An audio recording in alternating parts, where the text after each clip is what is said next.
Morre José Eugênio Soares, mais conhecido como Jô Soares. Nascido em 1938, foi um apresentador, humorista, ator, músico, escritor, dramaturgo e diretor brasileiro, considerado um dos maiores nomes da TV brasileira. Jô Soares nos deixou nesta sexta-feira passada, no dia 5 de agosto, aos 84 anos. Morreu no hospital em São Paulo, sírio-libanês. Ele foi para se tratar de uma pneumonia. Dono de um patrimônio incalculável, Jô Soares não tinha um herdeiro necessário. Então quem receberá essa herança de Jô Soares? E é sobre isso que iremos falar hoje. O meu nome é Heron Rodrigues e sejam todos bem-vindos ao canal Curiosidade da História. Se não é inscrito, se inscreva no canal, dê essa força para nós. E se gostar do vídeo, não deixe de deixar o like e acender sempre o sininho das notificações para ficar sempre atento aos nossos vídeos que são de boa qualidade para você e para o seu conhecimento. E agora, bora para o vídeo.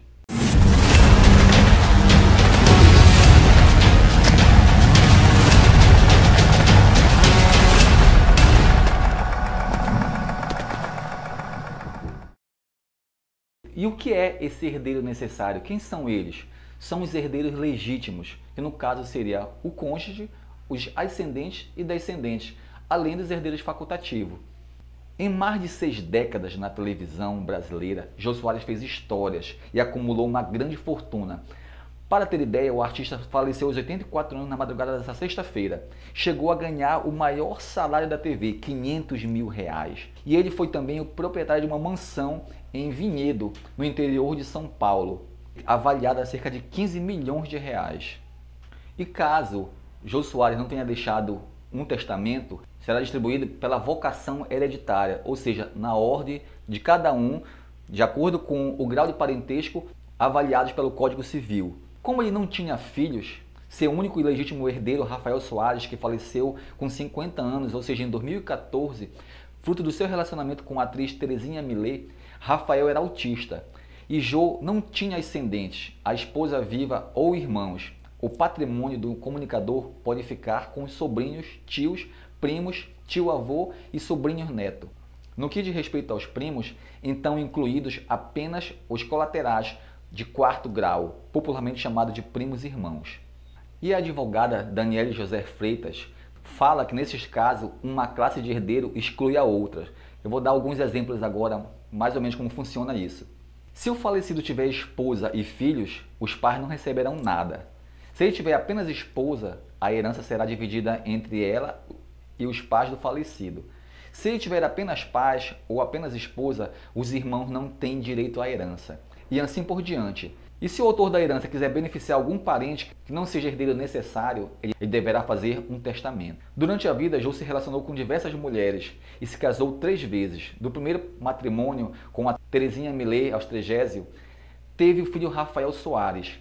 E natural do Rio de Janeiro, Jô Soares era filho único do empresário Orlando Heitor Soares e de Mercedes Leal Soares. Aos 12 anos mudou-se com a família para a Europa, onde passou a seguir a carreira diplomática. Inclusive se tornou poliglota. Entretanto, com o tempo, o talento e o amor pela arte falou mais alto. E em 1956, de volta ao Brasil, Jô estreou na TV participando do elenco do programa A Praça da Alegria, transmitida pela Record, onde ficou 10 anos. Mais tarde conquistou ainda mais notoriedade ao contracenar ao lado de grandes nomes artísticos no Grande Teatro Tupi, programa exibido pela extinta TV Tupi.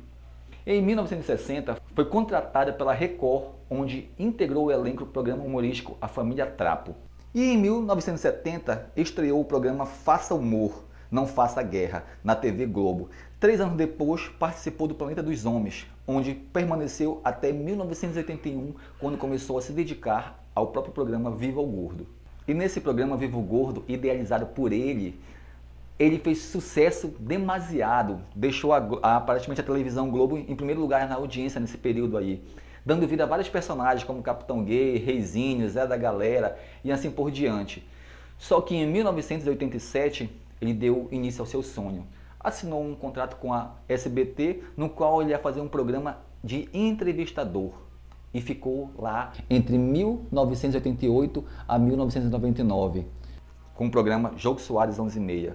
E voltou para a Globo em 2000 e criou o programa do Jô, no qual ficou muitos anos e lá também entrevistou, assim como no SBT, vários personagens internacionais, nacionais, cantores, artistas e assim por diante.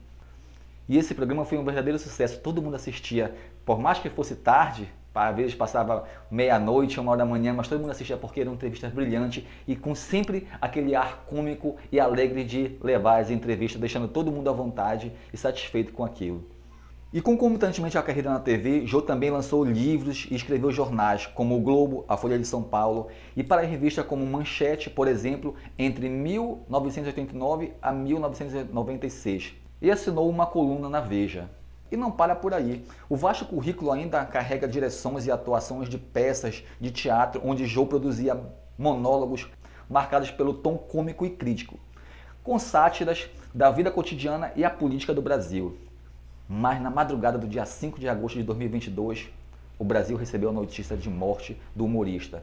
Ele estava internado no hospital para se tratar de uma pneumonia.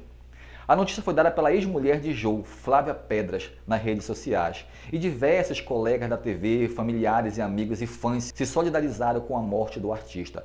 Ana Maria Braga, Adriana Galisteu, a atriz Bárbara Paz, por exemplo, lamentaram o ocorrido e postaram homenagens a ele em suas redes sociais.